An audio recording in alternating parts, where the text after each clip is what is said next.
मन कर रहा है बट कुछ नहीं बोलूँगा। बोलो ना, बोलो। नहीं नहीं बिल्कुल इट्स ओके। अगले सवाल पे जवाब। अगले अब बोल दो। नहीं नहीं तो हैदर का म्यूजिक सब सुन पाएंगे आज से and I'm really excited about it.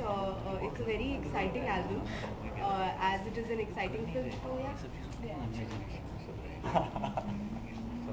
Sorry Abhishek आप जी बताइए। जी आप कुछ बोल रहे थे श्रद्धा। नहीं नहीं कुछ नहीं, वो हमारे बीच में हो गई बात। अच्छा, आओना सॉन्ग की बात करें, बहुत पसंद किया जा रहा है और काइंड ऑफ म्यूजिक का भी कोई थोड़ा डिफरेंट और शायद आपका डांस बाकी डांस से काफी अलग है आओना में बात करें, तो क्या आप कहेंगे इस बात को?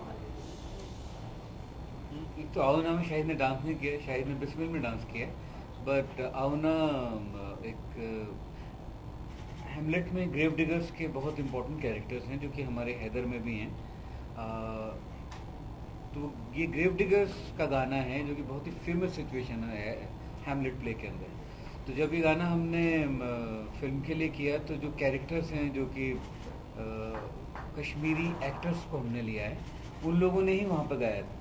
पर ये मेलोडी हम सबको इतना असर किया कि हमारा मन किया कि इसका एक और इंटरप्रिटेशन हमको इसका एक्सप्लोर करना चाहिए, तो इसलिए इसका एक रॉक वर्जन बनाया जो इसको बैकग्राउंड स्कोर में यूज। जी बहुत इसेंशियल था कि हैदर शाहिद की तरह नहीं डांस करे। बहुत इम्पोर्टेंट था कि हैदर की अपनी बॉडी लैंग्वेज होनी चाहिए और अगर परफॉर्मेंस भी करना है और डांस भी करना है तो उसको अपने तरीके से करना है। तो एक बहुत ही अच्छे कोरियोग्राफर हैं सुदेश, जिन्होंने विशाल सर के साथ एक ओपेरा किया है, वो नॉर्वे से हैं। और विशाल सर ने जब ये गाना कंपोज किया तो उनके माइंड में बहुत क्लियर था उसी वक्त से कि वो चाहते थे कि सुदेश इस गाने को कोरियोग्राफ करे, बिकॉज उनका डांस स्टाइल बहुत अलग है और उनका डांस स्टाइल जो है कोरियोग्राफी से ज़्यादा परफॉर्मेंस ड्रिवन है। और ये गाना ऐसी सिचुएशन में आता है जब हैदर बहुत इमोशनली अपसेट है, तो गाने का इमोशन जो है वो ऑडियंस तक पहुंचाना बहुत ज़रूरी था। सिर्फ स्टेप्स करना ज़रूरी नहीं था, उसकी जो एंग्स्ट है, जो फीलिंग है, जो उसके अंदर जो गुस्सा है, वो किस तरह से कोरियोग्राफी के थ्रू कम्युनिकेट होगा। इस वजह से सुदेश जो हैं उनको इस गाने के लिए कोरियोग्राफ करने के लिए लिया गया। और मेरे करियर में one of my favourite songs I would say है बिस्मिल।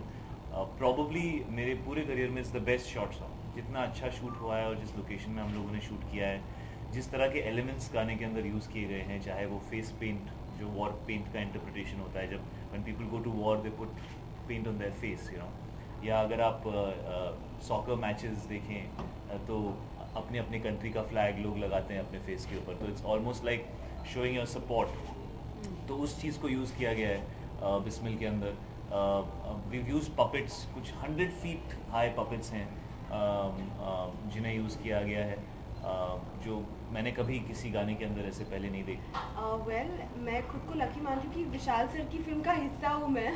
एक तो ये पता नहीं लोगों को कितना टाइम वेट करना पड़ता है ऐसी अपॉर्चुनिटी के लिए, और मुझे विशाल सर ने अपॉर्चुनिटी दे दी। तो अभी भी मतलब जब मैं उठती तो मुझे यकीन नहीं होता। मैं खुद को रोज़ कहती हूँ कि तुम बहुत लकी हो और इसको हमेशा चेरिश करती रहो। बट और ये पहली बार एक्चुअली मैं एक इंटेंस रोल भी प्ले कर रही हूँ, तो उससे भी बहुत एक्साइटेड हूँ। अर्शिया का जो कैरेक्टर है वो उसकी भी कन्फ्लिक्टिंग इमोशंस है और ज़्यादा इंटेंस कैरेक्टर है, तो उससे भी मतलब it's the first time people will be seeing me in something like this, aside from the fact कि एक्सटीरियर भी मतलब जो लुक भी है वो इतना अलग है, कैरेक्टर भी इतना अलग है। तो खुद को देख के ऐसे महसूस हो रहा है कि बहुत ड्रास्टिक डिफरेंस है from what I have done earlier. तो आई होप कि people like that. Irrfan Khan ji इस फिल्म में बहुत अहम भूमिका निभा रहे हैं, क्या उन्हें हम प्रमोशंस में देखेंगे? नहीं, इरफान इसमें एक गेस्ट अपीयरेंस में है, पर वो गेस्ट अपीयरेंस फिल्म में इतना असर लाता है कि वो गेस्ट नहीं रह जाता, मगर वो गेस्ट अपीयरेंस में तो वो इस प्रमोशन में नहीं आएंगे। श्रद्धा, आपसे जानना चाहूँगी कि आपने इससे पहले हमेशा बॉलीवुड के न्यूबीज के साथ काम किया है, this is the first time you are working with Shahid like seasoned actor, तो क्या डिफरेंस था बाकियों के साथ काम करने में और शाहिद के साथ काम? Exactly, I'm getting an opportunity to work with one of our country's young superstars, तो डेफिनेटली मेरे लिए तो बहुत ही बड़ी बात है। और मैंने इनसे कहा था, एक्चुअली मैं इनको पहले से जानती भी, तो मैंने इनसे कहा था कि you know I am waiting for the day when I get to do a movie with you, and finally now I am getting to do it. So ये तो सबसे बात ये है कि फिल्म कश्मीर में प्लेस्ड है और इसमें कश्मीरी फोक भी है, पर उन फोक म्यूजिक के मॉडर्न इंटरप्रिटेशंस भी हैं। The first time I think मेरी एल्बम होगी जिसमें 10 गाने होंगे। इसमें मैंने गाने जैसे फिल्म में हैं वैसे भी रिकॉर्ड किए हैं, फिर उनको कैसे मैं अगर नॉन फिल्म देखना चाहूँ तो मैं कैसे उससे उन्हें इंटरप्रेट करता वैसे भी किया है। फिर फैज़ अहमद फैज़ साहब की एक गज़ल है गुलों में रंग भरे जो मेहंदी साहब ने गाई है वो भी है। तो बहुत बहुत अलग अलग तरह के जॉनर्स हैं इसमें म्यूज़िकली जो मैंने एक्सप्लोर किए हैं और मैं बहुत ही एक्साइटेड हूँ कि इतने सारे गाने फाइनली इसमें आके हो गए, 10 गाने एक एल्बम में, which is a very rare opportunity. So, Jaipur ji, from the topic I would like to ask you, Censorboard, I'm sure you know about the seed of Censorboard for corruption. We always knew that Censorboard is a corrupt organization. You always knew? Like, Why did you warn us? These are You these should are a have warned. secret, it's an open secret, that's what we are coming to know now. So have you ever faced something like this from the Censorboard? I think it's an adult question, we should censor it. Please, sir, and, actually, we all.